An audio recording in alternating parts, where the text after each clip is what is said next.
जय श्री कृष्णा दोस्तों। हर हर महादेव। कैसे हैं आप सब? स्वस्थ और सुरक्षित होंगे। दोस्तों, माँ लक्ष्मी को प्रसन्न करने के लिए बहुत ही आसान उपाय हैं। इन उपायों को करने से माँ लक्ष्मी स्वयं घर चली आती हैं। इसके लिए कुछ आसान उपाय मैं बताने जा रही हूँ। इसे यदि आप कर लेते हैं तो आप मान कर चलिए कि आपके जीवन में, मैंने अपने पहले वीडियो में बताया है कि नारी को सुबह स्नान के बाद शुक्रवार के दिन अवश्य इत्र लगाना ही चाहिए। जब सुबह आप स्नान कर लें, उसके बाद तैयार होने के बाद थोड़ा सा आपको अपने ऊपर इत्र यदि आप लगाते हैं शुक्रवार के शुक्रवार, माँ लक्ष्मी अति प्रसन्न होती हैं। साथ ही कहते हैं कि आप भले ही दूसरे दिनों में कैसे भी रहते हैं, कैसे क्या पहनते हैं, उसका कोई ज़्यादा वो नहीं है, लेकिन शुक्रवार के दिन आप यदि महिला हैं तो आपको स्नान करने के बाद गुलाबी वस्त्रों का या लाल वस्त्रों का धारण करना चाहिए। साथ ही आप जो भी आपके पास सोने की रकम हो, छोटी सी बड़ी जो भी आप पहनते हैं या नहीं भी पहनते हैं, तो आपको शुक्रवार के दिन अवश्य धारण करना चाहिए। और कोशिश करें कि आप शुक्रवार के दिन उसे ना उतार कर रखें। साथ ही पूर्ण रूप से तैयार रहें। कहते हैं नारी का 16 श्रृंगार करना माँ लक्ष्मी को अति प्रिय होता है। हर प्रत्येक नारी माँ लक्ष्मी का ही रूप होती है और माँ लक्ष्मी सदैव सौंदर्य पूर्ण रहती हैं, पूरे 16 श्रृंगारों से अलंकृत रहती हैं। वैसे ही माँ लक्ष्मी का रूप कही जाने वाली महिला को भी शुक्रवार के दिन पूरे 16 श्रृंगारों में रहना चाहिए। इसका मतलब यह नहीं है कि आप पूरी तरीके से तैयार रहें और ऐसा नहीं कि आप घर का काम नहीं करें, ये नहीं कहूँगी, लेकिन हाँ, नारी अच्छे से तैयार रहे। उस दिन सुंदर वस्त्रों को धारण करें, हाथ में सुंदर चूड़ा हो, माथे पर सुंदर सी टिकी, माथे पर सुंदर सा सिंदूर।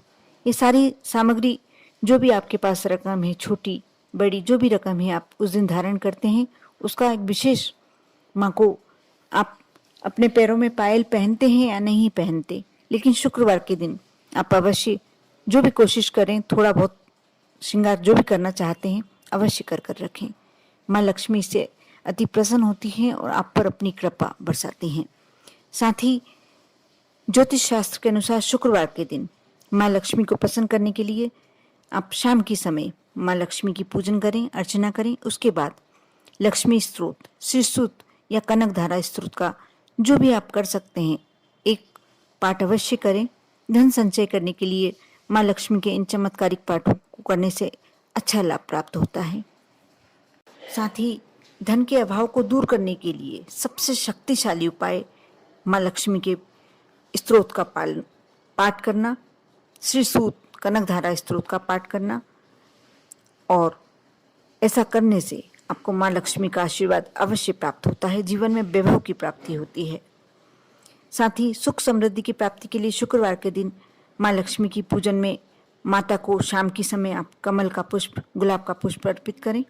माँ लक्ष्मी को ये फूल अति प्रिय होते हैं। माँ लक्ष्मी स्वयं कमल के पुष्प पर विराजमान होती है। यदि कमल का पुष्प नहीं मिलता कोई बात नहीं, आप गुलाब का पुष्प, गुलाबी रंग का यदि माँ को समर्पित करते हैं, माँ लक्ष्मी आप पर पूरी अपनी कृपा आप पर बरसातने लगती हैं। और मान्यता ऐसी है कि यदि आप ऐसा करते हैं तो आपके घर में सारे ऐश्वर्य आने लगते हैं, तरक्की के योग बनने लगते हैं। आप शाम के समय माता लक्ष्मी की आरती इस समय ऐसे करें, एक कपूर पर 2 लौंग रख लें और कपूर को जलाकर जब लौंग उस पर जलने लगे, इससे माता लक्ष्मी की आरती उतारें। माँ की असीम कृपा आप पर प्राप्त होगी। घर में जो भी नकारात्मक शक्तियां हैं नष्ट हो जाएंगी और माँ लक्ष्मी को प्रसन्न आप आसान रूप से कर पाएंगे। इस विधि से आप माँ लक्ष्मी को आसानी से प्राप्त कर पाएंगे। साथ ही कुछ ऐसे दान हैं जो आप करते हैं, जैसे खीर बनाकर माँ लक्ष्मी को शाम के समय भोग लगाएं और 9 साल से नीचे जो बच्चियां होती हैं, लड़कियां होती हैं, उन्हें इस खीर का प्रसाद वितरण करें। यदि नहीं मिल रही हैं बच्चियां, कोई बात नहीं, सुहागन नारी को भी इसका प्रसाद आप समर्पित करते हैं, देते हैं, इसका एक विशेष फल प्राप्त होता है। आप कोई भी फल बच्चियों को दे सकते हैं, ये भी बहुत अच्छा उपाय है। ये उपाय आप लगातार 5 शुक्रवार कर लेते हैं तो आप पर माँ की पूरी पूरी कृपा प्राप्त होती है। और जो भी आपकी मनोकामना होती है, यदि आप कर्ज से बहुत ज़्यादा घिरे हुए हैं तो कर्ज से भी मुक्ति मिलती है। आप इन छोटे छोटे उपायों को जो भी आप कर सकते हैं वो उस उपाय को करके देखें और अपने जीवन में माँ लक्ष्मी की कृपा बनाए रखें। ओम नमः शिवाय।